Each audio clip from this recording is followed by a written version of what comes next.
Buenas noches. Estamos con la candidata a presidenta de la Nación, la doctora Elisa Carrió. ¿Hay un nuevo escenario después de las elecciones de Santa Fe y Capital? En realidad era el mismo escenario desde principios de año. Lo que hubo es una lectura de ese escenario terrible.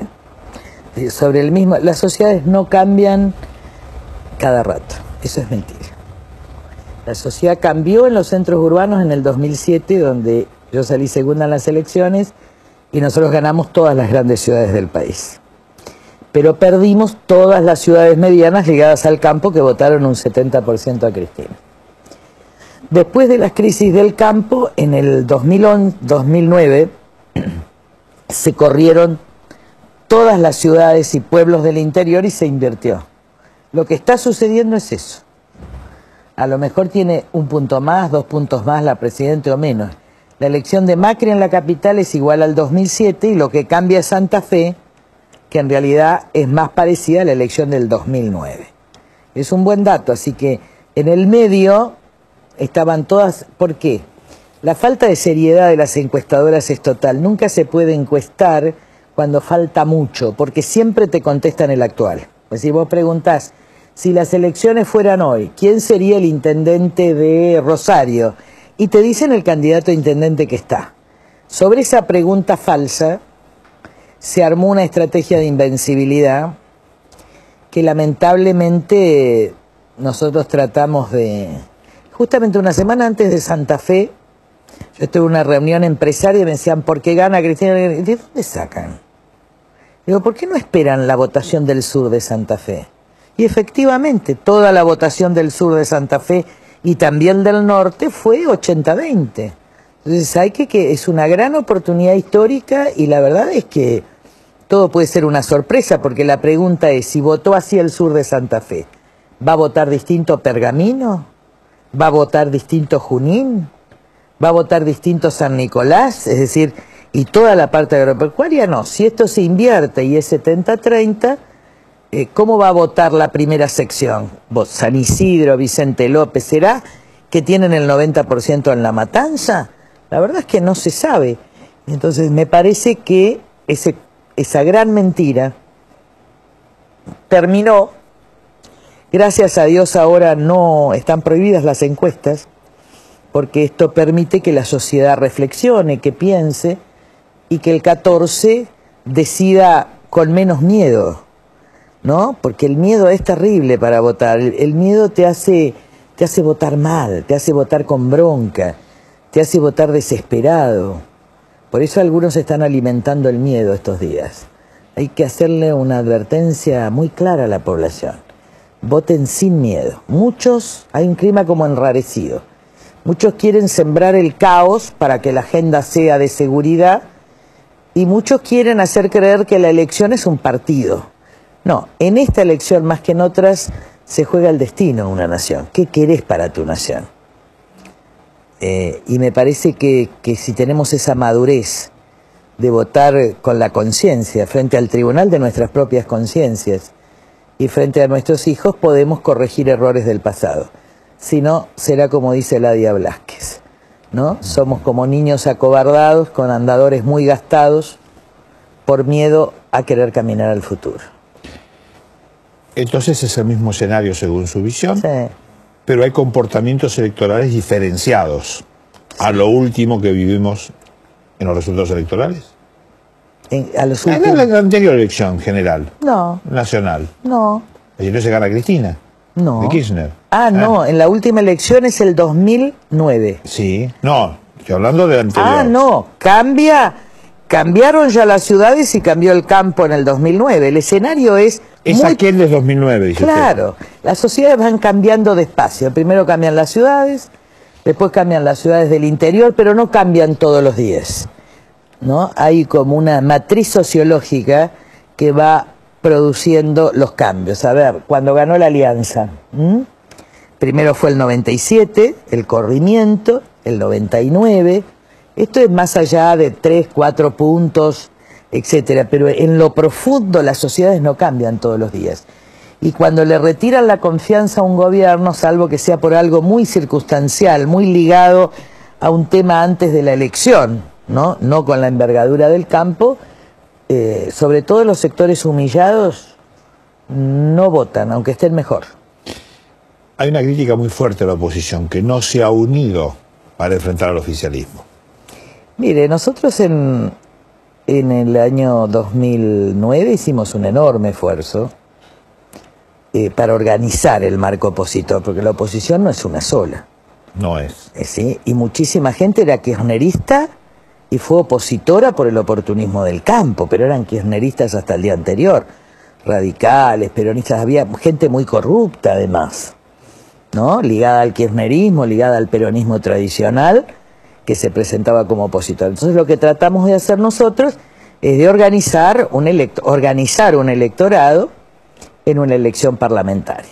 En la elección presidencial la cuestión es más difícil, y no porque se estén jugando candidaturas. El problema de nuestra fuerza, que no recibe dinero de empresarios, que no tiene dinero, la primera vez que tenemos propaganda televisiva en nuestra vida, que tiene códigos éticos muy fuertes, que expulsa a aquellos que tienen algún problema en el ejercicio de su función, es cuando vos coaligás con otras fuerzas donde la corrupción está instalada.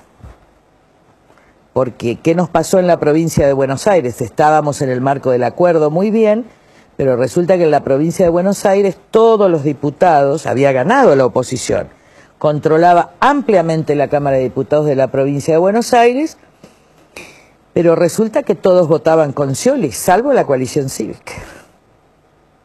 El viejo acuerdo de poder del PJ y del radicalismo, yo en ese momento lo llamé a Gerardo Morales y le dije, nosotros así no podemos. Mi fuerza me pidió, así no podemos. Nosotros no podemos no denunciar las complicidades. Y entonces decidimos tomar una distancia para ver si estas cosas cambiaban. Y estas cosas no cambiaron. Entonces, nosotros vamos a hacer todo lo que sea necesario para garantizar un cambio. Pero no vamos a quebrar nuestras conciencias. Porque uno puede ganar o perder. En la democracia es el mejor sistema, pero también es un abuso de la estadística. Y no está sometido a ningún tribunal ético. La gente puede votar a un corrupto, puede votar a un narcotraficante, en todo caso, ella es éticamente responsable ante su conciencia y ante Dios en los que creemos.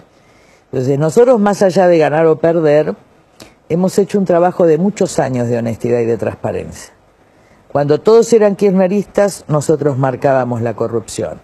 Nunca en nuestra vida votamos plenos poderes, es decir, decidimos hacer un camino más largo, pero con conductas. Y en consecuencia, cuando esas conductas no están garantizadas, y ese acuerdo te puede llevar a complicidades con la corrupción, con el narcotráfico, la verdad es que yo le pido a la sociedad que piense, porque nadie puede obligar a otro ser humano a quebrar su conciencia solo para ganar una elección. Eso no es ético, y eso además no es bueno para el futuro de la nación. Demasiado quiebre hay en su clase dirigente, para que además nos quebremos todo. Y además, ¿qué sentido? A ver el sentido práctico. Si yo me sacara hoy una foto con Duhalde, la verdad es que yo desaparezco del mundo político, pierdo la palabra. No es tan fácil. No es por qué no se unen un conjunto de gente honestas, sin responsabilidades graves en el pasado.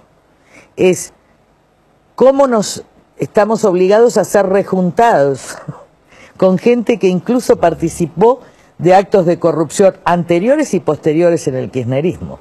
Entonces, esto hace que la sociedad es la que tenga que elegir. ¿Quiere quiere volver al pasado?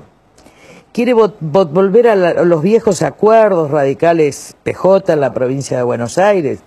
¿Quiere volver a los que originaron el kirchnerismo? ¿Quiere volver a ese pacto corporativo? Tiene candidatos. ¿Quiere la transparencia? ¿Quiere el futuro? Tiene candidatos. ¿Quiere algo más de centro izquierda? Que decida el pueblo. El pueblo tiene una decisión y tiene una responsabilidad. Puede hacer volver a la nación al pasado, puede mantenerla en el presente, o puede decidir caminar hacia adelante, lo cual es trabajoso, pero por lo menos empieza a resolver algo de los problemas de nuestra identidad. En algunos tiempos, no tan lejanos, parecía que podía haber un acuerdo con Alfonsín y con Wiener. Sí, yo también lo deseé profundamente, pero estas conductas del radicalismo fueron terribles. Como yo decía a mi fuerza en provincia de Buenos Aires, que haga acuerdos con quienes hacían acuerdos con lo peor del kirchnerismo. Uno no puede obligar a los demás a hacer lo que uno no haría. La política también es pedagogía. Entonces, nosotros formamos a muchos jóvenes que hoy son grandes, como mi candidato a presidente, en mantener un enorme rigor de conocimiento, de formación, de éticas, y es muy difícil. Además, ¿sabe qué pasa? Las fuerzas corruptas terminan corrompiendo las fuerzas transparentes. ¿Tiene más fuerza? ¿Tiene más La argumento? La violación a la ley tiene mucho más fuerza que la ética de cumplimiento de la ley. Y la Argentina es la metáfora de eso, ¿no? De alguna manera, si algún problema cultural hay en... No digamos el peronismo, porque hay mucha gente peronista que respeta la ley y mucha gente peronista que también cree en la República, pero el problema central del PJ en la Argentina ha sido el desprecio por la ley. Entonces es incompatible. Incluso yo tengo muy buenas relaciones con algunos y le dije, bueno, vamos a tratar de unirnos juntando gente honesta. Me dijo, no tengo. Es decir, sobre todo cuando bajás al conurbano, donde se manejan con punteros que manejan la droga. Y en esto no es distinto Kirchner que Duhalde o que otro candidato, es el PJ. Entonces vos tenés divididos los gremios entre dualdistas y kirchneristas, es lo mismo. Ahora, pasó en el 2003 algo que la gente debe recordar. Recuerdan que primero estaba Menem y segundo estaba Kirchner, con lo cual la elección nacional se convirtió, por obra del expresidente Duhalde, en una gran interna del PJ. Finalmente Menem no se presentó a la segunda vuelta y Kirchner fue coronado, puesto en cargo de ganó la presidencia de la Nación. Y todos los que eran menemistas fueron kirchneristas, todos. Porque cuando el PJ decide su liderazgo, el que pierde se retira y todos son oficialistas. Supongamos que en la segunda vuelta se enfrentaran Cristina y Duhalde. Sería una reedición de una interna que pondría a toda la nación, la no peronista, la independiente, a dirimir una interna del PJ. Nosotros no estamos dispuestos a eso, ya pasamos una experiencia, pero en todo caso, a eso va a pasar. ¿Y si pasa eso, qué? A ver, supongamos que gane Cristina.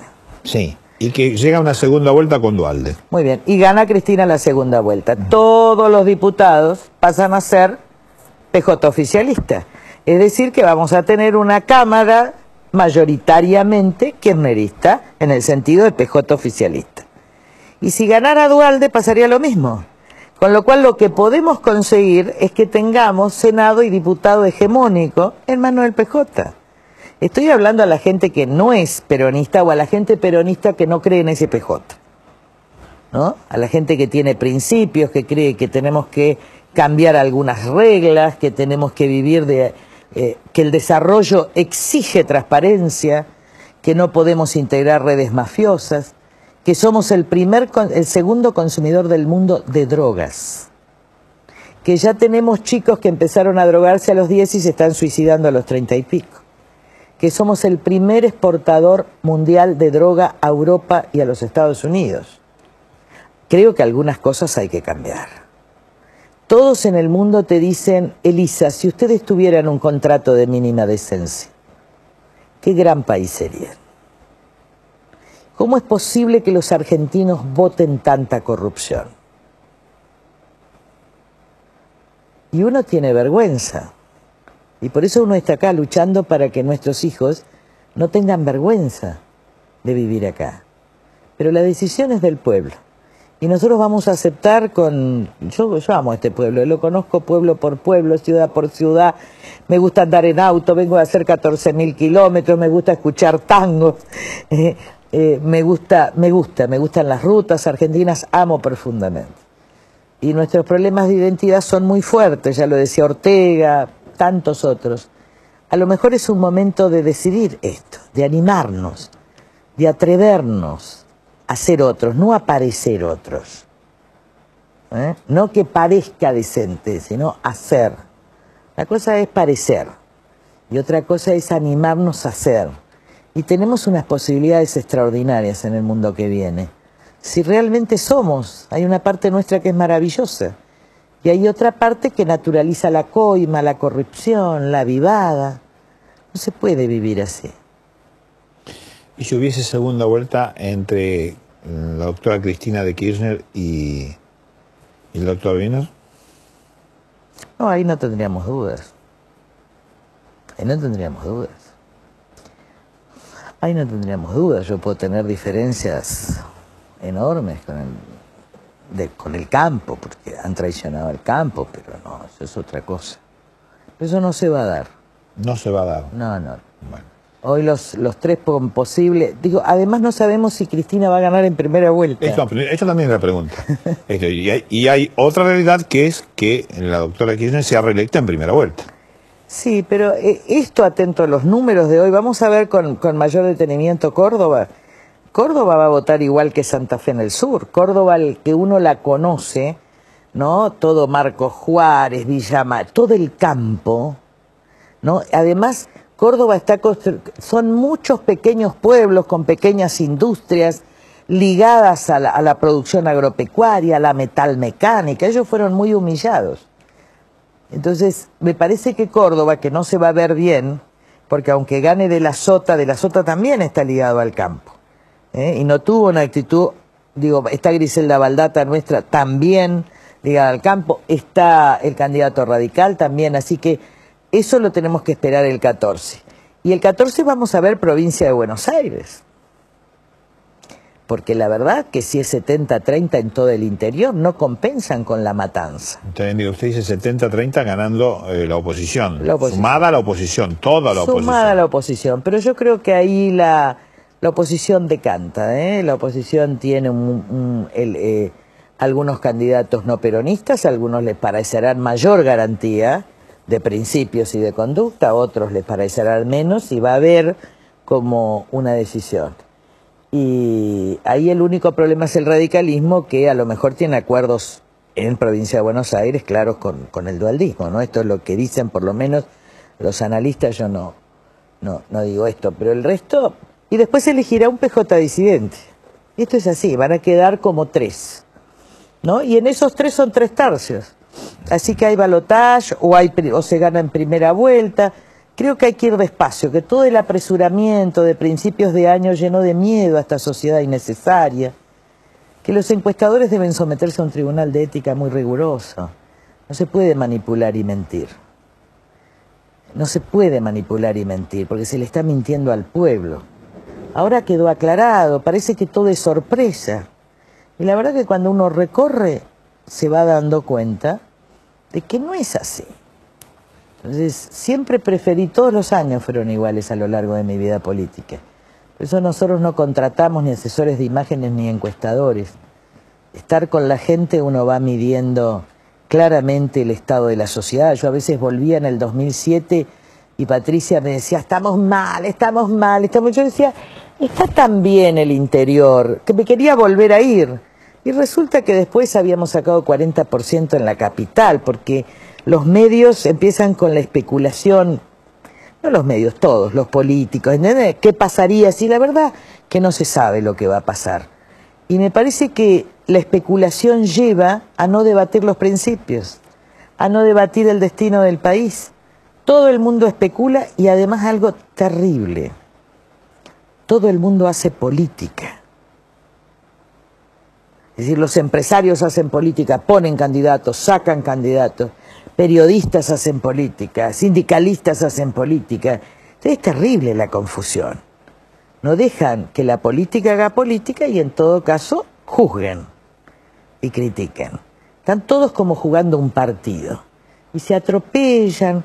La verdad es que hay mucha falta de seriedad y poco republicanismo. ¿Y si la figura más destacada de la oposición es Alfonsín? Lo veríamos. Nosotros todo lo vamos a decidir el 14 de agosto. Porque también depende, todo lo vamos a decidir el 14 de agosto. Obviamente vamos a disputar el 23 de octubre, porque la coalición cívica tiene los mejores diputados de la nación. Así que lo vamos a disputar.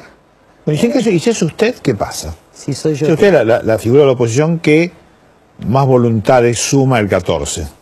Mire, si eso fuera así, yo gobernaría con todos los decentes de todos los partidos. Que de hecho tenemos relaciones con todos los decentes de todos los partidos. Con las figuras que tienen conducta. Nosotros vamos a gobernar con todos, pero con todos los que muestren conducta. No podemos hacer acuerdos para que me pongan un corrupto en obras públicas. Tiene que ser a lo mejor de otro partido, un ministerio de salud para un socialista, ¿se entiende? Pero con la garantía de que es gente decente, de que va a cumplir la ejemplaridad, de que va a ser republicano. Pero por supuesto que queremos estar con todos. El problema es que los viejos partidos arrastran gente buena y gente de la peor calaña. Y a nosotros nos costó mucho ir limpiando el partido, porque hemos tenido problemas. La diferencia entre la coalición cívica y otros partidos es que sometemos al Tribunal Ética y los expulsamos. En cambio los otros acumulan y estos van cambiando las prácticas, ¿no? En realidad los corruptos que permanecen y no son sancionados van cambiando las prácticas de los partidos. Pero yo creo que si la gente analiza todos sabemos todo en la Argentina. Si nos miramos hacia adentro, si entendemos la enorme responsabilidad que tenemos como argentinos ese día, si no nos dejamos correr por el miedo ni por la propaganda y decimos, ¿qué quiero? Y si miramos nuestros hijos y nuestros nietos, yo creo que podemos dar un poder enorme, democrático. Podemos ser un gran país de clase media. ¿Por qué tenemos que tener los pobres en la pobreza para mantener un esquema de poder? Si los pobres en la Argentina pueden tener el ascenso social y ser de clase media. Un presidente de la Cámara de Diputados de la época de Menem me dijo mucho después, no se olvide, Elisa, que construimos una fábrica de pobres en el conurbano para mantener el poder en el país y no fue bien. ¿Cómo puede ser que el negocio de dualdista, kirchnerista, menemista, del que usted quiera llamar, sea mantener a los pobres en la pobreza como instrumento para el mantenimiento del poder? Eso no es peronista tampoco. Eso no era Evita. Uno puede decir si era faná, eso no era. Eso no era así. Eso es una injusticia y una perversión moral. Estamos dispuestos a gobernar con todos. Yo no soy una persona dura, al contrario, tengo muy buenas relaciones. Bueno, no, dura es. Soy dura, a ver, soy flexible en los acuerdos, pero somos muy exigentes en los principios, porque si no te atropella la Argentina decrépita, mediocre, corrupta. Donde sos ingenuo, te llevan puesto. Mira el diálogo. Entonces esa dureza muchas veces tuvo que ver con poner el cuerpo. Voy a poner algunos ejemplos. Yo sé que llevo muchas heridas. Y gracias a Dios mi rol de tener que decir la verdad cuando nadie la quería escuchar, y eso molesta, me parece que terminó. Sea presidente o no sea presidente. Pero cuando me tocó defender a Marcela y Felipe Noble, que todo el mundo, ¿quién iba a creer que mentía una abuela de Plaza de Mayo? Cuando yo vi que sean o no hijos era una violación a los derechos humanos, porque sacarle la ropa interior a una mujer es una vejación. Y viola el Tratado por la Tortura porque yo lo escribí en la Convención del 94. Todo esto que se hizo, todo el proceso de verdad en la Argentina y de justicia se hizo por esa redacción de esa cláusula constitucional que está hecha en parte de mi puño y letra. Pero ¿cómo podía consentir en nombre de eso? Y me descalificaron. De las peores maneras. Yo ni la conocía la chica, la conocí después. Solo defendía como puedo defender a un pobre, como puedo defender a un rico. Tuvimos que ponernos adelante en la denuncia de genocidio, porque ningún político quería salir. El radicalismo no salió. Yo lo convencí a Oscar Aguad y le dije, a Oscar Aguad se están llevando la democracia con el tema de papel prensa. Yo sabía que era mentira porque alguien que militaba con nosotros había estado al lado de este banquero y había sido funcionario. Con lo cual me dijo la verdad. Y yo la estudié. Nos tocó enfrentarnos con el tema de la ganadería, que decía que defendíamos a la oligarquía. La verdad es que hoy hay menos vacas y la carne está cara para la gente. Y cuando uno tiene que poner el cuerpo se lastima. Y el poder siempre dijo Carrió denuncia. Lo cierto es que después era verdad. No había justicia porque la justicia era kirchnerista, pero era verdad. Joclender, la corrupción de este gobierno. Y sin embargo mucha gente repetía lo que le decía el poder. Carrió está loca, Carrió es denunciante. Porque la gente tiende a repetir lo que dice el poder. Y yo no le puedo mentir, yo sufrí mucho. Y siempre lloré en soledad, porque fue una incomprensión. No me arrepentí de haber dicho, porque lo otro era ser cómplice. Lo otro era guardarme esto, y era ponerme como autora cómplice, porque el silencio es complicidad. Así que no sé si me perdonarán esas heridas. No hay una discusión en torno del doctor Zaffaroni, integrante de la Corte Suprema. Sí. Miren, yo lo conozco a Zaffaroni hace muchísimos años. Es brillante. Pero los jueces tienen que tener una conducta privada y una conducta pública coincidente. Y su conducta privada en muchísimos aspectos es terrible. Entonces, si él quiere ser un excéntrico y tener burdeles, él es demasiado inteligente para no saber que 6 de sus departamentos estaban alquilados a la prostitución. Y si no lo sabía, debía saberlo.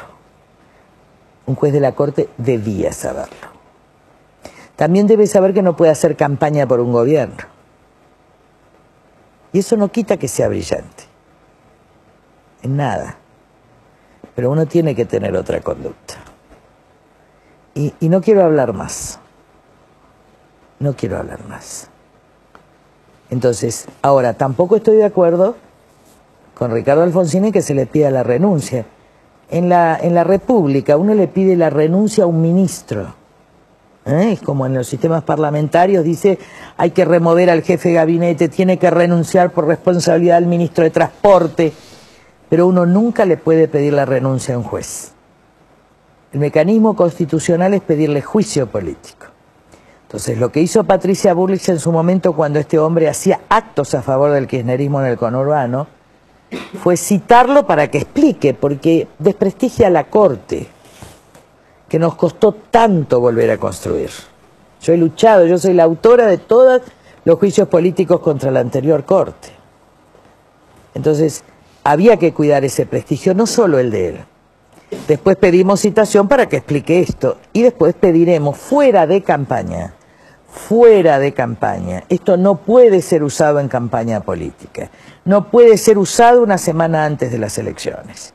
No puede ser usado por un candidato a presidente. Esto no es bueno para la República. Después, los diputados pedirán juicio político si eso amerita. Pero no usemos a los tribunales, no usemos a esto para hacer campaña política. Yo no hago denuncias en campaña, no las voy a hacer más, ya tenemos una... Digo, pero en campaña jamás. Antes de la campaña siempre. En campaña jamás. No se usa esto para protagonizar. Porque en el medio está la Corte, están las instituciones, están otros jueces que deben estar muy avergonzados. Y que yo sé que están muy avergonzados de muchas conductas de Zaffaroni. Pero este no es el momento. La otra posibilidad que dan las elecciones es la reelección de la doctora Fernández de Kirchner. Bueno, ahí la única garantía de ser opositores somos nosotros. Si ganara Cristina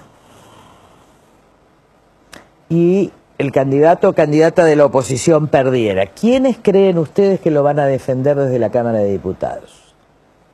¿Ustedes creen que los va a defender Rucauf, que es el candidato a diputado nacional de Duhalde? ¿Ustedes creen que lo va a defender el propio radicalismo, cuyos gobernadores e intendentes responden en la mayoría de los casos a Cristina, y donde que nosotros dejamos de conducir el año pasado no hay más sesiones, salvo las acordadas entre Ricardo Filavedra y Rossi? ¿Vieron que no hay sesiones? Porque nosotros este año dijimos basta, fue un costo enorme sentarlos y ordenar esa Cámara de Diputados tan dispersa. ¿Quién los va a defender? y también en eso piensen y voten a nuestros diputados, que yo les puedo asegurar, a veces si quieren elimínenme a mí, pero voten a esos diputados que han tenido una conducta y un conocimiento extraordinario. Esto de eliminarla a usted. Estos son los números fríos, ¿no? Cuando no es candidata, su fuerza política se retrae. Así es. Así es. Pero creo que ya estamos en condiciones. Miren, si yo soy presidente, lo soy por 4 años, porque creo en la no reelección. Creo que eso favorece y quiero que y sería una presidenta de transición que limpiara algunas cosas y pagara los costos para que otra generación administre la paz definitiva y la transparencia y el desarrollo de este país. Si no me tocara ser presidente, yo ya creo que hay muchos buenos líderes. Me hubiera gustado que sea ahora, pero todavía no era el tiempo. Pero creo que en 4 años más está Alfonso, está Adrián, está Juan Carlos Morán, está Patricia, hay muchos de Fernández, hay muchos dirigentes de un valor. Yo siento en la Cámara lo orgullosa que estoy de esos diputados que estudian, que se forman, que son intelectuales, de esa exigencia que a veces me dicen que soy muy exigente, ¿cierto? Pero así uno hace que estos chicos de 40 años sean excepcionales, exigiéndoles, ¿no? Así que yo estoy muy contenta por eso. Y además, yo les quisiera decir a todos una cosa. A mí me costó mucho formar el carácter. Ustedes me han visto. Me costó mucho ingresar a la política. Porque yo era profesora, siempre gané los concursos con sobresaliente en la universidad. Estaba sometida al mérito, no al voto. Me costó mucho dejar mi casa, me costó mucho con mi familia. Y ese cierto de desequilibrio de una mujer que de repente se ve teniendo que poner el cuerpo fue muy difícil. Y ahora ya pasó. Mis hijos, gracias a Dios, son divinos, pero no hubieran podido ser así. Y yo tengo esa paz interior enorme de haber hecho todo lo posible. Todo, de haber entregado todo y de que muchos se entregaran todo. Ahora, después, uno puede ganar y perder. Lo que no puede perder nunca es la dignidad personal. Doctora Elisa Carrió, muchas gracias. No, al contrario. Hacemos la pausa.